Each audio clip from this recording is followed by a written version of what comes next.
My name's Charlie Koyle. I'm a lieutenant here. And when I'm not here, I also work for a small agency as a battalion chief and a ship supervisor in a rural setting in Boulder County.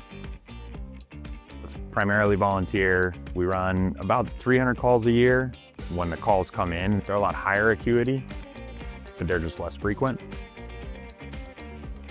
When we respond to incidents in rural Boulder County, if it's a major incident and I'm in charge, we don't have MDTs or computers or anything like that. So we don't have any live update of information coming from dispatch. My incident command board is literally a whiteboard that just sits up against my steering wheel or on my lap. Our radio communications are lacking. There's a lot of me having to remember stuff. And if I don't get it written down, it's possible that I'll forget. But here I don't have to think about it at all. It's in one spot in tablet command. My MDT functionality, communicating with dispatch, being able to press a button and have a GPS map and have live updates of information, being able to zoom in on the map, see where fire hydrants are, FDCs, alarm panels, basically whatever layers we need is all just kind of sitting in front of me.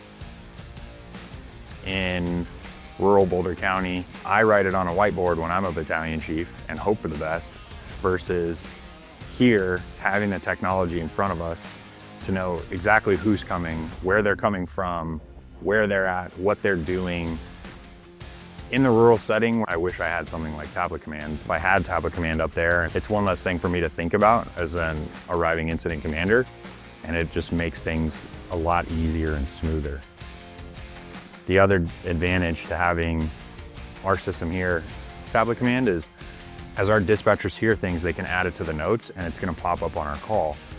Up there, I don't have any technology that even if the dispatcher were to add notes, I wouldn't be able to see it, but I have no ability to add notes. I have no ability to add anything or change anything. That's one less safety net that I have in place up there. I do think tablet command is playing a big part on our effectiveness and efficiency and our ability to save lives. I think for any agency that is doing mutual aid, that's working together, it's a huge resource. Without tablet command, we would be in 1996. Like, we would be in a time and place with fire departments where working together would be more difficult, where maintaining accountability of units on scene or units responding would be more difficult.